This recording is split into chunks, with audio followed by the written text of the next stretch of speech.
Live from SABC headquarters in Auckland Park, Johannesburg. Welcome to this midweek edition of the Watchdog. My name is Vuyo Mvoko, and on the show this evening, there has been a 13% increase in the cost of our basket just within 1 year. Tough times ahead for the working class and the poor as the Reserve Bank looks set to hike interest rates even further when its Monetary Policy Committee meets tomorrow. Tomorrow's MPC meeting coming on the back of a report released today by the Pietermaritzburg-based think tank. Do the most vulnerable classes have anywhere to hide? Our panel for this evening weighs in. The Watchdog starts now.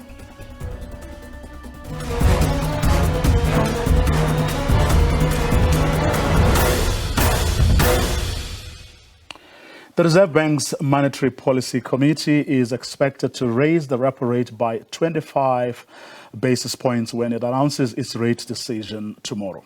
This comes as the central bank tries to curb high inflation that has been above its target bracket. Indebted consumers will be squeezed even harder as the Reserve Bank continues its rate hiking trend, which has pushed debt repayments higher. Consumers have been battling the rising cost of living characterized by high inflation and rising interest rates that have wiped off households' disposable income.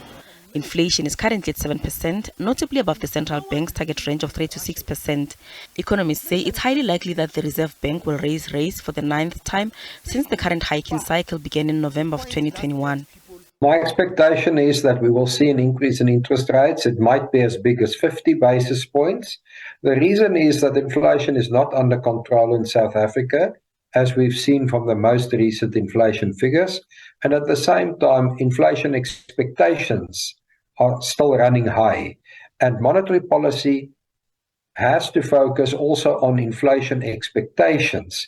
You have to rein in inflation expectations in order to bring future inflation down to within the target range, and of course the Reserve Bank's specific focus, namely on the midpoint of the target range.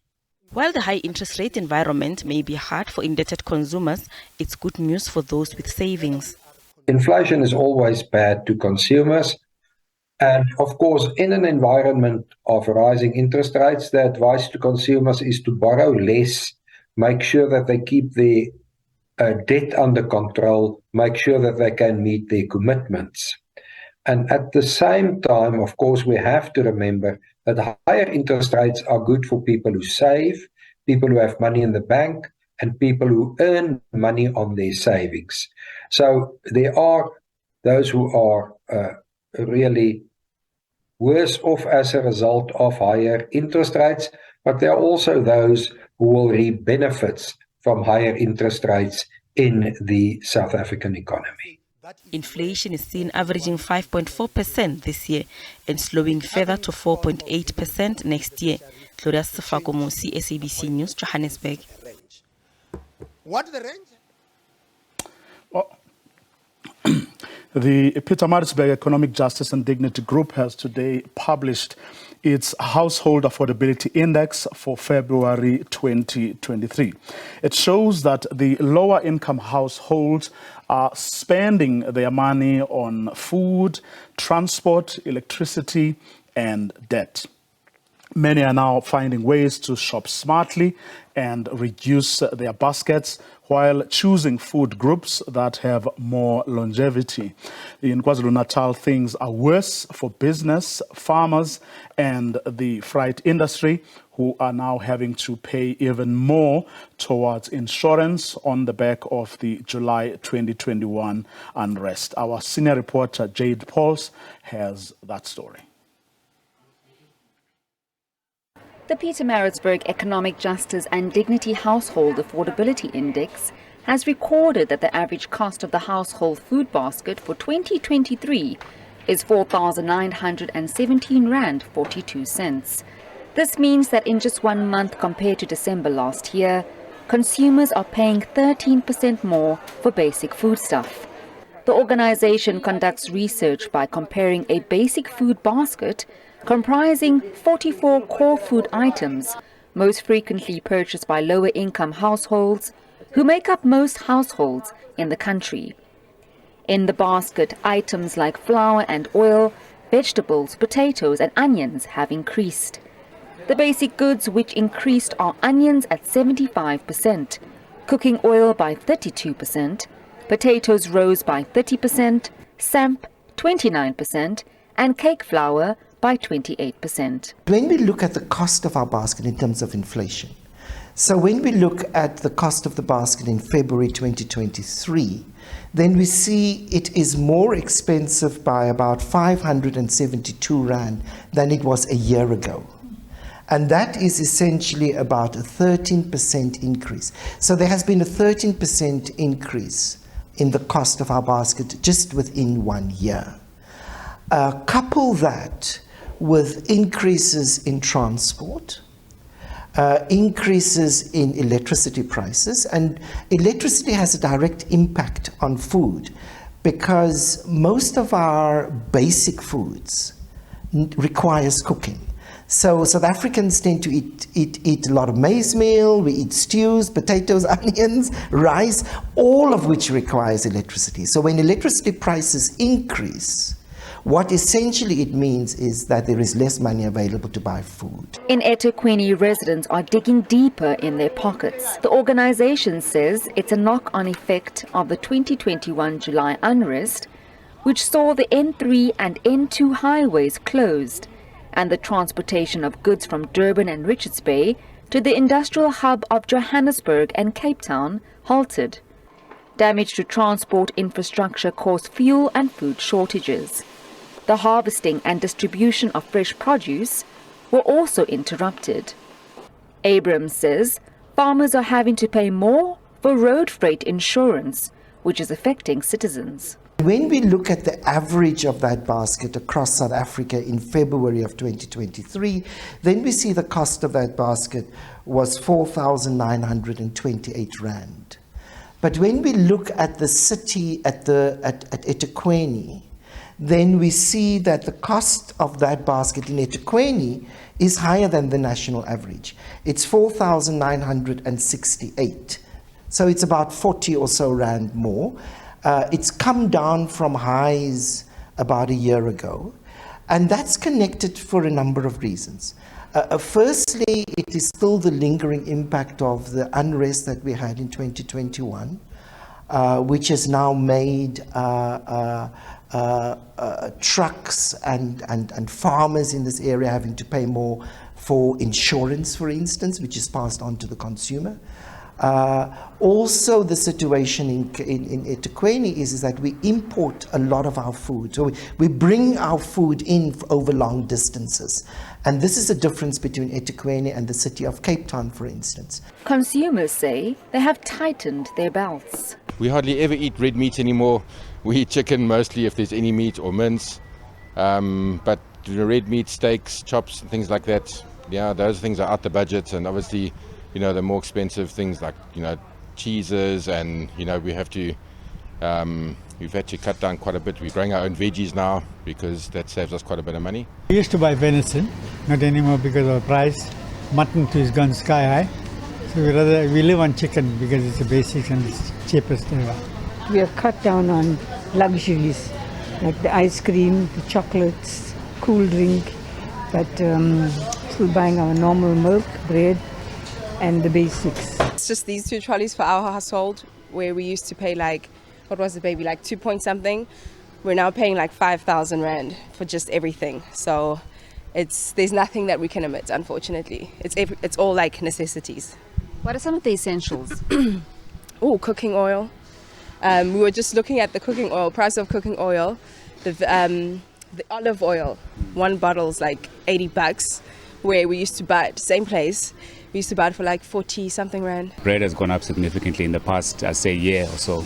We actually buy in quite a lot of loaves, and because of the shelf life, you have to keep it in the freezer, so that when you do need it at that time, you can just defrost and have it. So that's what we have to manage during the course of the week. Abrams says lower-income households who rely solely on grants will not be able to afford all the basic food items.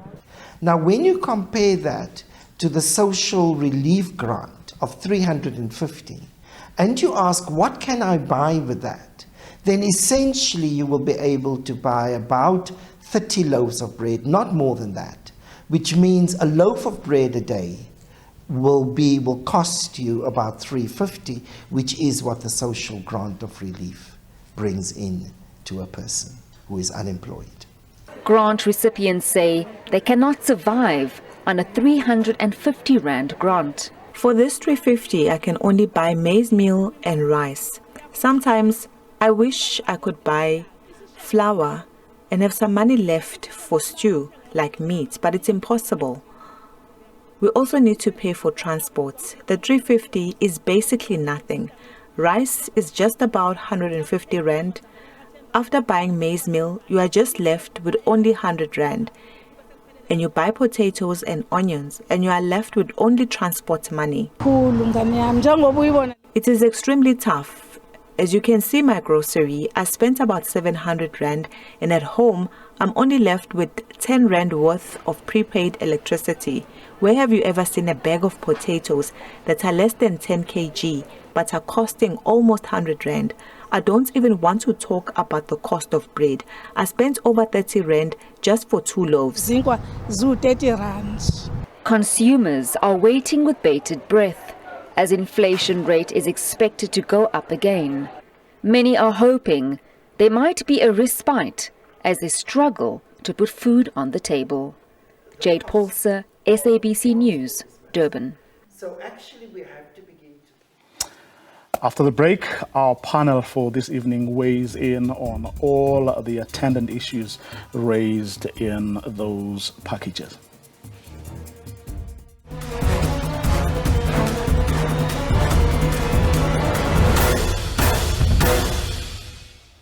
Welcome back, and joining us now for a conversation on the MPC meeting that's set to take place tomorrow, but also on the Pietermaritzburg Economic Justice and Dignity Household Affordability Index that was released today. Dr. Dick Fosland, who is the Chief Economist at the Alternative Information and Development Center, as well as Moano Nemavidi from the Social Economic Rights Institute. Good evening to both of you. Thanks very much for your time. Let's start off perhaps with the meeting of the Central Bank's Monetary Policy Committee meeting tomorrow. I mean, I was looking at social media comments, WhatsApp groups, people saying, how can the Reserve Bank do this to us? Can they see that we are suffering, we're crumbling, under the yoke of these ever-increasing interest rates? Does the Central Bank have a choice? Moano? Good evening to you, the host, and to everyone that's tuned in. It's a pleasure to be here. On your question, Vuyo, I think sometimes inaction is a deeper grave to dig. So I can't necessarily fault the powers that be for wanting to do what they can to avert disaster. But at the same time, we need to do our economics in a way that's alive to the realities on the ground, which are that there's actual people behind the numbers. And whatever decisions are made by the central bank have a resounding impact on the human rights of the individuals that will suffer the ripple effects. For instance, we have a population that is marred by economic inequality. And this means that for the bulk of our population, their income is supplemented by lending and obtaining finances in those manners, which might mean that there's a heavy roll-on effect for those individuals that are heavily dependent on credit. So while it remains to be seen what the central bank will do, I think for individuals in the human rights space and people on the ground, we await with bated breath to see what kind of interventions will be made and their impact as well to the general public. Well, all indications, Dr. Fosland, so that, there is going to be a rate hike, of course, with all the consequences of that particular decision. Good evening to everyone. Probably they will increase the interest rate with 25 basis point or 0.25. So it will come up to 7.5%, the so-called repo rate. And it seems like the Reserve Bank, they have a very simple task. They are just following the US central bank. So if they have increased their interest rate in their banking system by 25 basis points, then the next thing that our central bank is doing, the Reserve Bank, they do the same in order to sort of keep a distance to the interest rate levels in United States by about 2.5 3% percentage points. So that is probably what they will do tomorrow. Even if there will be, I mean, it really points to, we are in a period where you have the financial system and the financial industry having the supremacy, you can say, over the real economy, over real production and the lives of people. So it's not the industry who are producing goods and services that is in charge today. It's an economy of the creditors, and as Mervyn from the Pietermaritzburg Institute mentioned earlier today, if you increase interest rate like this, it is almost by definition a transfer of incomes from the poor to the rich, or from the ordinary people to the finance industry and the banking industry. And of course, there's no hope or promise of any economic recovery if this continues. But that is what we expect will happen tomorrow. Is there something inherently wrong, Dr. Forsland, in how the Reserve Bank is doing this, as in following the US, which is a point that many people on social media continue to raise? Is there a different way of doing this given their current mandate? Yeah, I mean, there's nothing in the mandate about not sort of increasing capital controls or controlling the financial markets better. But I mean, the policy choice that has been the case for the past decade, that is to have a freer and freer movements of money or of capital, cross-border transactions. And that is what the Treasury and the Reserve Bank believes in. And I mean, if you go for that line, then of course, then you are under the tutelage or under the spell of the finance industry. You have to, you want to protect the value of the rand, and you want to lure fast money into South Africa in order to sort of keep the balance, to have enough currency at the Reserve Bank and so on. But the alternative, of course, is to take structural reforms that is more try to rein in the global financial markets. And I mean, a more left-inclined government and the Reserve Bank would try to do that. The alternative is trying to delink as much as possible from the global financial markets. But of course, if you are borrowing more and more money now from international financial institutions, which the government has started to do since 2021, then you are even tighter, connected to international finance capital. And then you find yourself in a situation where you are a prisoner of your own policy. But you asked before, is there an alternative? Yeah, there's always a policy alternative, but that is a policy alternative which the Reserve Bank and the government doesn't want to hear anything about. So you have to sort of make the players on the financial markets a bit unhappy, and make the majority in the country a little more happy. You have a choice to make between which interests that you should serve, and they have chosen to serve the financial industry and come under the spell of financial free marketing. That's what they are doing. Of course, I mean, the impact of this, as Mervyn Abrams from that think tank that released the affordability index today was saying, is that the situation is only getting worse and worse, and the hardest hit are, of course, it's the working class. It's also, I mean, the poor. I mean, that index shows how people continue to be squeezed, as time goes on. Do you think, though, that the government is alive to this reality? Because, I mean, every time we are in this situation, we keep talking about the very same things, Moano. I think that's a very momentous question for you, and it's quite loaded in the sense that, like the doctor was saying, we have a question of which interests do you serve. Number one, when you recognize, like I was saying earlier, that the bulk of our population is living in abject poverty. And as recently as 2020, we were shedding about 2.2 million jobs. And just about a year later, we only managed to regain less than half of those. So one can recognize that there is a deep need on the part of government. And indeed, this need is buttressed by the constitutional framework in which we live. Our constitution requires for the government to progressively realize the right to social welfare and assistance. And in many times, this manifests itself in supplementing the income or providing income to those that have none at all. When we look at the current reality that we're living in, which is of a post-pandemic world, a large number of people that were unemployed have deepened their poverty.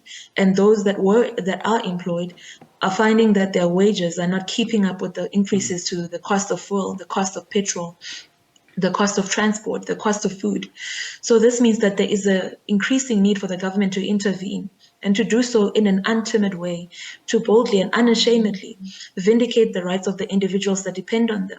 The indigent, the poor depend on that intervention in order to secure a livelihood.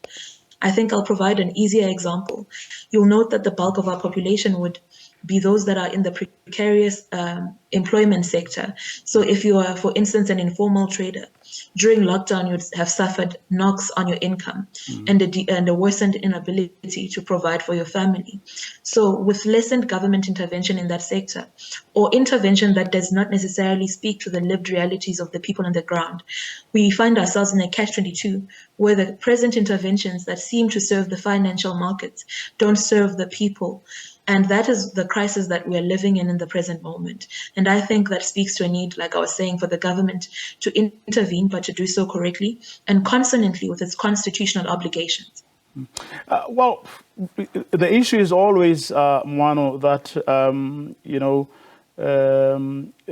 what you're talking about is often acknowledged, as the reality that needs to change. I mean, if you look at the president's weekly letter, this past Monday, it talks about, the grants, for example, and how they are inadequate, how a lot would need to be done to cushion the poor. But of course, falling short of saying, this is how we're going to do this, I think for you, that's an especially poignant point to raise, because we have rhetoric and it hits all the right notes. But the problem with rhetoric is it does not put bread on the table. It does not calm the starving stomach of a child that does not have food today. It does not put shelter over the roof of a homeless person. And it most definitely does not ease any of the injustices that people are facing on an economic level. So I think while we have recognition, we need implementation of the plans, because we have a social relief of distress grant that is meant to assist people that have been deeply affected by the crisis or the poly-crisis that we're living in now. So we need that social relief of distress grant to expand itself to be able to be accessed by those individuals that still needed to reach them. So I think while we are saying that the right things are being said, that the right policy is being sung. We are yet to see implementation of the right policies or accounting for those inputs that are being given by the affected members of society, because there has been no shortage of assistance from civil society to say that this is what the people are saying that they need. This is how it can be done. And this is the way in which we think that we can contribute to assisting. But yet, at the present moment, I don't think we're seeing the fruits of that. So I don't think it's necessarily a lack of recognition of the issues. And for lack of a better word or better phrasing, I would say that it requires untimid action. It requires dexterity. It requires actual feet on the ground rather than just words on paper or speeches for the and the like.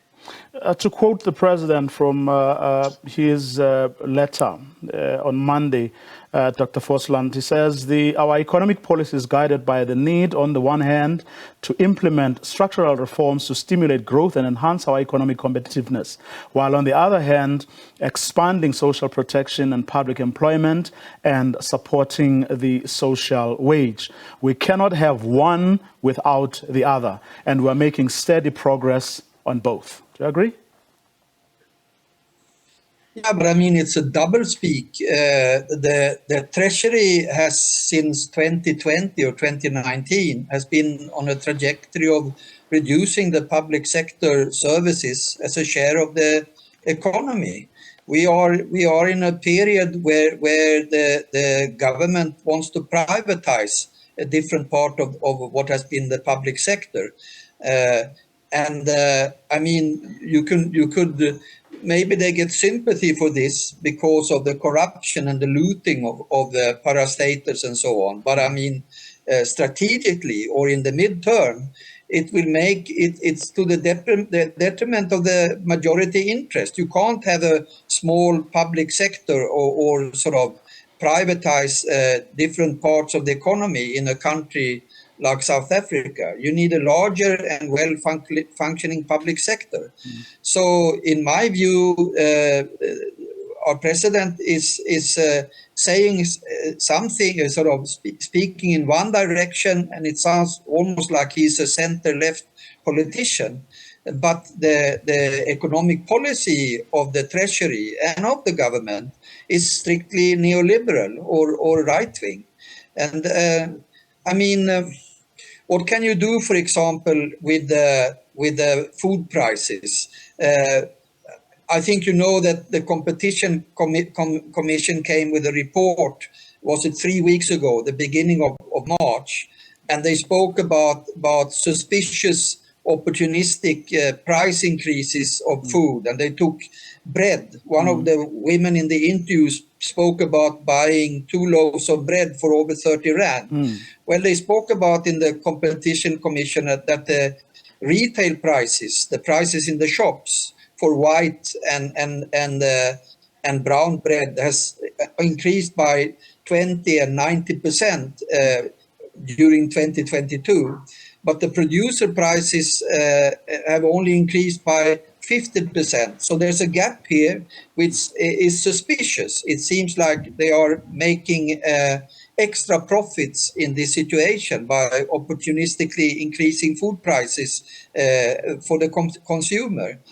And I mean, the Competition Commission, they have a power to investigate, but they don't have, or they are not using their power to do something about it. And I mean, the issue of price control, the issue of the having extra sort of extraordinary taxation of extraordinary profits towards the big vertically integrated companies in South Africa. There are 4 of them. The biggest is Shoprite. And they have a control over half of the market. And how shall you disincentivize them? How can you sort of stop them from sort of using this situation as an argument to increase food prices or whatever in order to satisfy their shareholders? Well, then you have to you have to maybe speak about punitive taxes on surplus profits, or you have to speak about price controls. and that is steps which is kind of anti-capitalist, if you like, or they are sort of anti-market or anti-free market or anti-big business to their nature. But that is in the direction that President Cyril Ramaphosa must go if he should put some actions behind this rhetoric. Otherwise, it is just kind of like to deceive us as a public that the government is doing something else than it really is doing.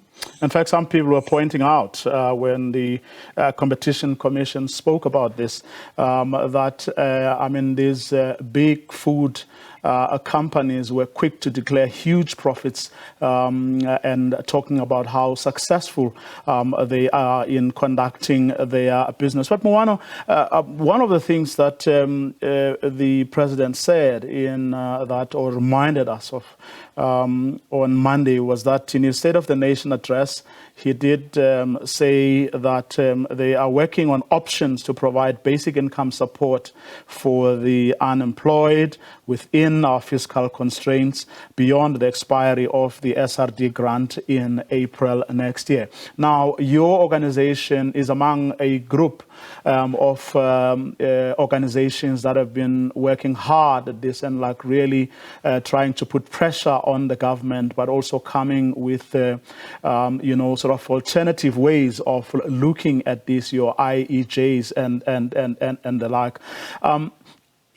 From what you know, from what you've been able to pick up on the ground, is there a real movement towards this? In other words, come next year, aren't we going to hear things like, oh, actually we left the discussion where it was over a year ago, and there's hardly been any other conversations after that? I mean, we've seen that on quite a number of issues. I think it's funny you should mention that, because if you look at the trajectory of the social relief of distress grant, it came as a salvation to many, but the amount was woefully inadequate. And we think, though, that there are strides that are being made to listen to the conversation on the ground, to keep the conversation going. I don't think that these are enough. And the reasons for this primarily is, number one, we have a social relief of distress grant that doesn't speak to the situation on the ground. For instance, as was being said previously, we have food prices that are skyrocketing, seemingly unchecked. So that means where we have a social relief of distress grant whose amount does not speak to the price of food on the shelves, we have effectively done nothing. It means that this becomes just a matter of appeasing the public. And in a sense, it almost becomes regressive. Because once you give someone the ability to look at the shelf, but they can't obtain the food on the shelf, they can't satisfy their basic needs, it means that though we are having a conversation, we're not necessarily speaking the same language. We have provision, but does that provision meet the need that's actually on the ground? I would think not. In particular, when one looks at the fact that we need to stop, we need to disabuse ourselves of the notion that the mere fact that there is a grant in of itself is enough.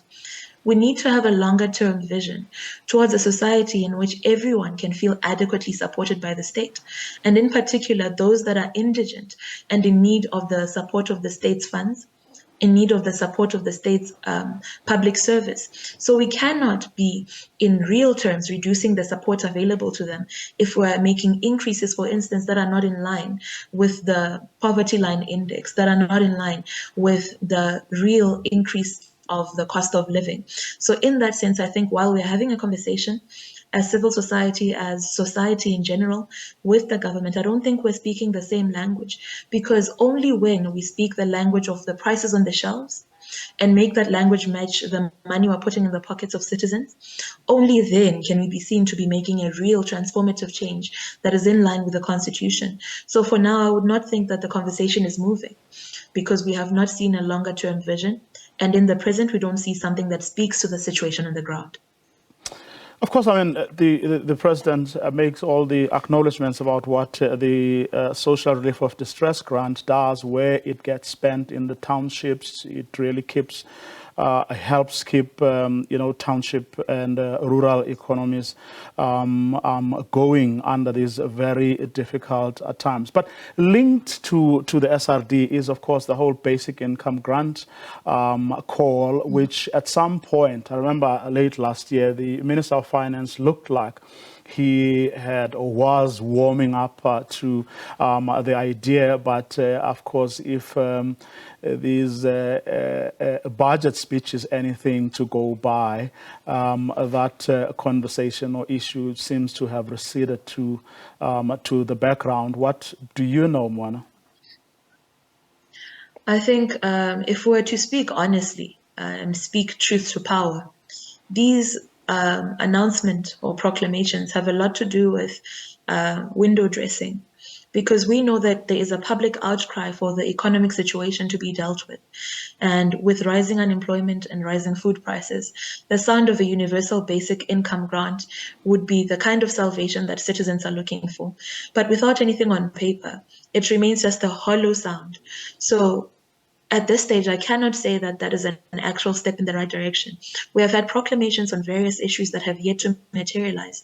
So in the absence of anything tangible for the citizen on the street, if the man on the street does not feel the difference from that proclamation, I'm afraid we have done nothing but sing the same rhetoric. We are aware of the situation on the ground. The thing that needs to happen is we need to follow that up with genuine implementation of the plans and not only window dressing. It is quite unfortunate that at this stage, with such ambitious goals that are being listed for members of society, which are inclusive of the basic income grant, we still have yet to see any genuine movement in that direction, the proclamation aside from the Ministry of Finance.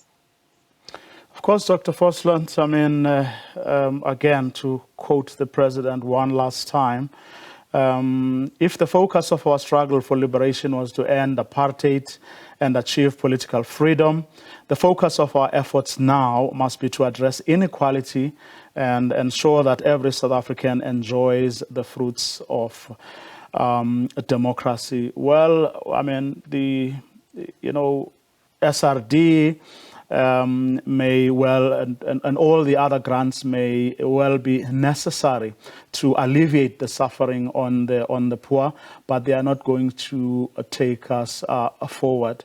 The Reserve Bank's Monetary Policy Committee will meet tomorrow and increase interest, the repo rate to try and curb inflation, but that too is not going to take us anywhere. No, I agree with you there. They are repeating the same policy again and again in the budgets, and I mean what the President Ramaphosa is speaking about. I mean, everybody must agree with these slogans or these words. That should be the goal. But then you have to have an true redistributive economic policy. So you can't say such things, and at the same time you keep the social distress grant at 350 rand, just as it was when it was introduced in April 2020. If you look at the buying power of these 350 today, well, they are worth about 260, 270 rand in 2020 prices. But at the same time in this budget, as you know, again, there was a relief for people who are employed, formally employed, belonging to the sort of upper middle class or the very rich in the country, who sort of got this so-called bracket creep adjustment, and so that the fiscus and the treasury forfeited about 13 billion rand through this measure. So I think that speaks everything about this policy, and I think, and maybe it can look strange to the situation we are in. But I mean, South Africa really would be in need of a large public sector works programs to repair everything that is destroyed of infrastructure in the municipality, to get rid of the water crisis, or to repair water pipes lying in the ground and leaking water. Well, you name it. And to do that, you have to drastically increase taxation, but not so drastic. You only have to move back the tax rate or the tax on lifestyles to what they were about in 2002, 2003, 2004, because it was at that time that the government embarked on a tax cut program, believing that this in some way would stimulate the economy. But we have to speak about the tax dodging, the profit shifting of multinational companies, and we also have to have much more solidarity taxation in the country. You can't have these wide differences between rich and poor, which we are staying in now. I mean, the social fabric are falling apart in working class communities in this situation, and to deal with this, you don't need only nice speeches. You have to have a discussion about the size of the public sector, the looting and corruption, how to come to grips with that. But you have to have a completely different taxation policy and another attitude and measures against profit shifting out from the country or big corporations. So it will be a structural reforms of a completely different character than the structural reforms that the president also is speaking about, and where they have an agreement with the World Bank about it, the country partnership framework from 2021, which is all about privatization of public services and privatization of companies today are sort of public and are supposed to serve the public, but have to be brought in and to do this and not to be dismantled. I think that is completely the wrong way to do it. It will increase inequality. It will deprive people of public services, especially in a situation like South Africa, when you have over half of the population living under the poverty line. You have to make a big effort when it comes to taxation and profit shifting and tax dodging. That is, I think it's imperative. If you don't do that, we will continue down the drain, I would say. Let me thank both of you, Dick Forsland, Moano Namaviri. Thank you so much for your contributions this evening. Really appreciate it. To this now, President Cyril Ramaphosa says interministerial teams have been put together to rebuild Port St. John's infrastructure. They include human settlement, cooperative governance, and traditional affairs. Other departments are human settlements, education, and roads and transport. This after heavy rains damaged roads, washed away bridges, and left scores of people homeless. For an update on the current situation on the ground in Port St. John's, I'm now joined by OR Tambo District Municipality Head of Communications, Zimkhitha Macingwane. Zimkhitha, good evening. Thanks very much for your time. The President promised when he was there a day ago, so that a contractor would begin building temporary structures today. Has this work begun?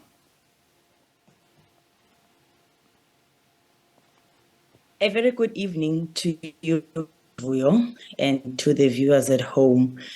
Work is underway. Remember, we've got more than 1,600 people that have been affected in this recent disaster.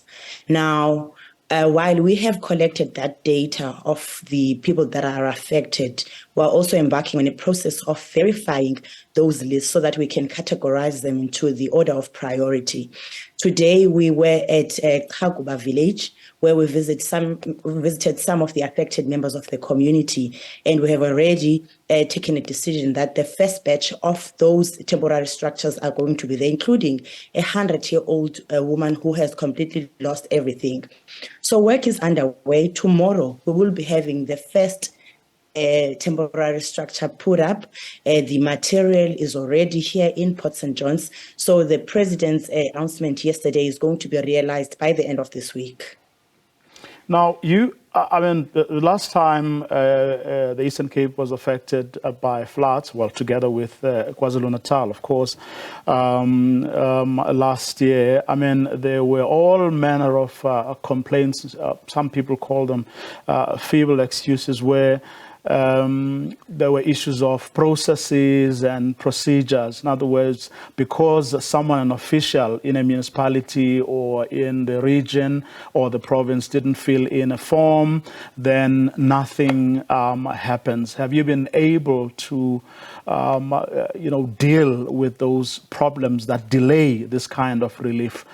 Because monies were allocated, were made available, but they just didn't reach the people or didn't reach them on time. What have you done in Port St. John's to ensure that those problems aren't repeated? In as much as we understand that when people are affected, everyone is in a state of panic, we cannot overemphasize the importance of dealing with the important issue of verification, because we don't want to find ourselves in a situation where we have allocated a temporary structure or any intervention to someone who is undeserving. However, in instances where information is brought to our attention and there are people who have not done what they are supposed to do, the accounting officers are given the task to deal with such. And in this case, we are doing all we can to make sure that the livelihoods and the lives of the people that are affected in this disaster are restored speedily. We're having a three-phased approach to deal with this, working with the provincial department as well as the national department, where at the immediate, we are dealing with the social relief, where we're giving people shelter who have nothing. For example, there's a number of people that are currently housed at the Port St. John's Youth Centre who are getting hot meals, blankets, and a shelter. And our next step is to ensure that we do provide these temporary shelters, and we're embarking on that process as of tomorrow. And then in the long term, we want to ensure that there is complete restoration of the infrastructure that has been severely affected in this recent disaster. Vuyo, in 12 wards alone, there are more than 18 roads that have been affected. As a result, from those communities are unable to access 38 schools. So we need to, in as much as we want to speed up the processes, but even the nature of the disaster kind of delays our interventions, because even our disaster and risk management teams, our response teams, find it difficult to access those areas. So working with our provincial departments and as well as the national departments, we are doing all we can to make sure that the livelihoods are restored speedily without bypassing any processes that will open loopholes for wrongdoing at this time. Quick one, Zimkita, and one understands what you are saying, because the Auditor General reports were quite damning, about what happened to monies and how decisions were taken in certain instances, and so on. So everyone is really alive to that, but so is, the point I think that everyone has been making is that the systems also need to be agile enough, to be able to, assist people and do so timelessly. And part of the problem, it would seem, is that structures that are supposed to be there permanently, like your disaster management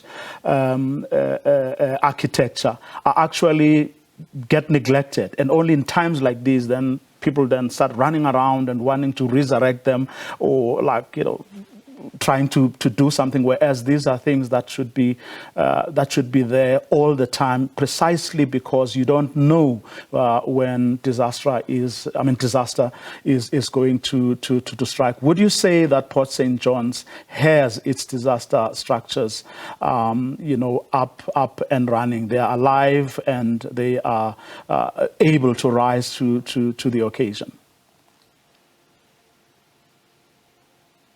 Vuyo, let me just make an example even before I go direct to your question. In the previous disaster that affected us, zooming into OR Tambo District Municipality, where we had an intervention of monies allocated to us, where there were pumps that were submerged in water and had to be replaced. Those particular pumps are not off the shelves. So we have to go through the processes of procuring them and waiting for the appointed service providers to start manufacturing them before they are delivered to us. So besides the internal processes that we have to satisfy, because as I've indicated before, we don't want to open loopholes, even though we are in a state of disaster and we need to respond speedily. So those are some of the challenges that we find ourselves in. Okay. But in this current disaster, we have roped in both provincial and national government, and as you can see that the president was here. So all the structures of government are working together, addressing the exact issue that you are raising, so that we don't see the communities not benefiting for what is due to them, and speed up our intervention. We have also committed ourselves, Vuyo, this time that when we are reconstructing these roads, we don't bring the same quality of gravel roads. We up our scale a bit so that even if we do a similar nature of inclement weather, the roads are able to stand. Okay, Zimkhitha Macingwana, thank you so much for that update. Thank you very much for your time this evening, Zimkhitha Macingwana, who is, of course, the spokesperson for the district municipality that has been affected by these floods. That's our show for tonight. To join us again tomorrow evening, same time. Have a good night.